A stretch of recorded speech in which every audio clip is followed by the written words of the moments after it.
पावन शिव महापुराण की कथा का लाभ आप और हमको दिया है।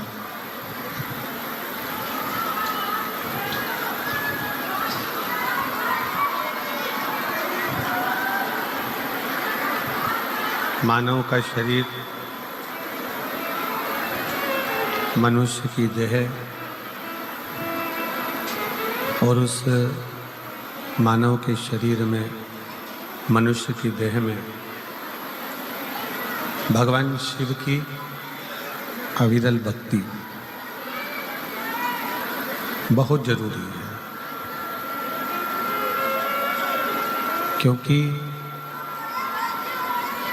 जब तक शिव कथा, ये बक्से जो लगे हैं, इन बक्सों की आवाज बढ़ाओ ना।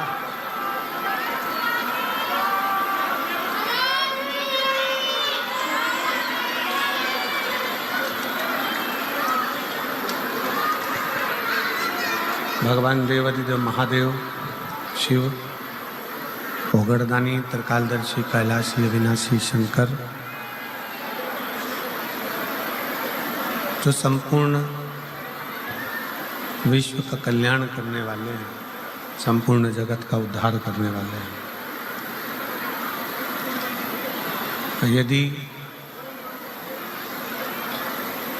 मानव की देह मिले,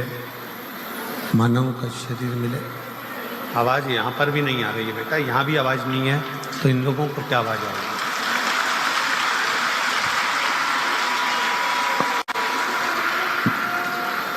भगवान शिव, ओगड़दानी, त्रिकालदर्शी, कैलाशी, अविनाशी शंकर, जिनकी ये मानव का शरीर, ये मनुष्य की देह, और मानव के शरीर में भगवान शिव की अविरल भक्ति, अविरल कथा, ये जीवन का कल्याण करने वाली है, कर्तार्थ करने वाली।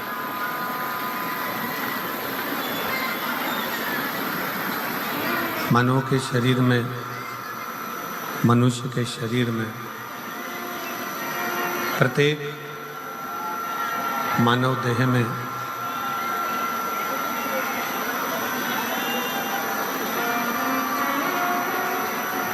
हर जीव के अंदर एक शिव तत्व विराजमान रहता है।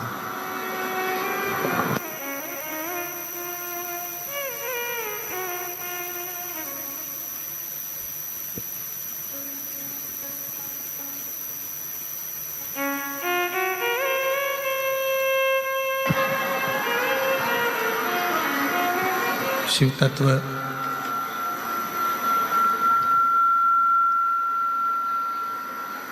प्रत्येक मानव के शरीर में, मनुष्य की देह में, मानव देह के अंतर्गत भगवान शंकर की एक शिव तत्व विराजमान रहता है।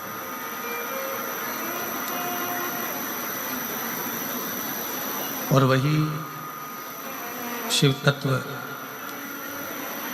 आपके और हमारे जीवन में एक बल प्रदान करता है, आपके और हमारे जीवन में एक ऊर्जा प्रदान करता है।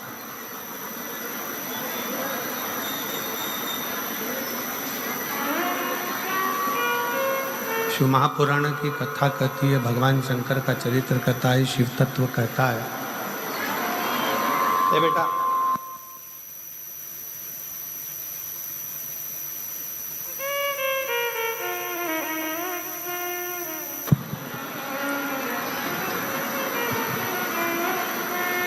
प्रत्येक मानव के शरीर में, मनुष्य की देह में एक शिव तत्व, भगवान शंकर का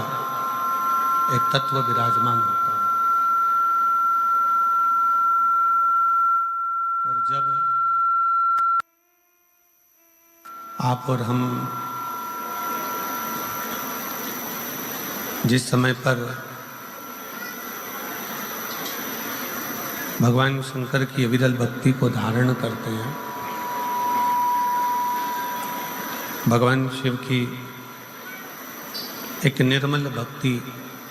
अपने अंदर उतारते हैं। जैसे शिव जी पर एक लोटा जल आपने हमने समर्पित किया और भगवान शंकर पर जब जल समर्पित कर कर हम उस जल का आचमन करते हैं,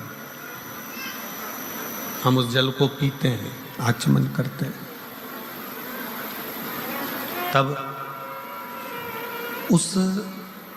शिवलिंग का जो तेज पुंज है, भगवान शंकर के शिवलिंग में जो तेज पुंज होता है, क्योंकि शिव महापुराण के अंतर्गत और लिंग पुराण के अंतर्गत, नर्मदा पुराण के अंतर्गत हमेशा कही गई है कि चाहे घर में जो शिवलिंग हो वो, चाहे तुम्हारे घर के पास में जो मंदिर हो उसमें जो शिवलिंग हो वो, या 12 ज्योतिर्लिंग, उपलिंग, ये जितने भी शिवलिंग विराजमान हैं, ये जितने भी शिवलिंग विराजित हैं, इन शिवलिंग पर जब हम जल चढ़ाकर उस जल का आचमन करते हैं तो उस शिवलिंग की जो ज्योति होती है, शिवलिंग की जो ऊर्जा होती है, शिवलिंग की जो एनर्जी होती है, शिवलिंग का जो बल होता है, वो बल हमारे भीतर भी उतरता है और हमारे रोगों को निवारण करता जाता है, हमारे दुखों को निवारण करता जाता है, हमारे कष्टों का निवारण करता जाता है, हमारे दुख, हमारी तकलीफें, हमारा कष्ट अपने आप समाप्त होते चले जाता है। 3 स्थान शिवलिंग पर वर्णित है कि ये 3 स्थान का जब स्पर्श करते हैं तो आप कितने भी रोग से ग्रसित क्यों ना हो, आप कितने भी रोग से घिरे क्यों ना हो, 3 स्थान का स्पर्श करने से आपको एक अलग से ऊर्जा प्राप्त होती है और आपके शरीर में कितना भी कंपन हो रहा हो, कितनी भी कमजोरी हो रही हो, कितना भी दर्द हो रहा हो, कितना भी कष्ट हो रहा हो, 3 स्थान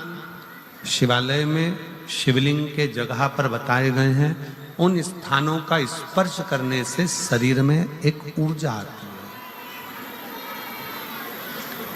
शरीर में एक बल उत्पन्न होता है, एक ऊर्जा आती है,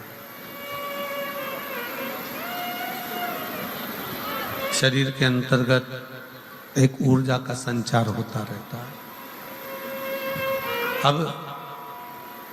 उस शिवलिंग को अपन समझें, सभी लोग जरा स्मरण करेंगे। शिवलिंग के अंतर्गत 3 स्थान ऐसे बताए गए हैं जो हमारे को एक बल देते हैं, हमारे भीतर की एक ऊर्जा उत्पन्न करते हैं। हमारे अंदर कितनी भी कमजोरी होगी, अगर आपने वो 3 स्थान पर हाथ का स्पर्श कर कर पंचाक्षर मंत्र नमः शिवाय या षडाक्षर मंत्र ओम नमः शिवाय या श्री शिवाय नमस्तुभ्यम का स्मरण किया है, तो वो स्थान का स्पर्श करते ही आपके अंदर एक ऊर्जा, एक एनर्जी, एक बल आपके अंतर्गत आता चले जाएगा, एक ऊर्जा आपके अंतर्गत आती चली जाएगी।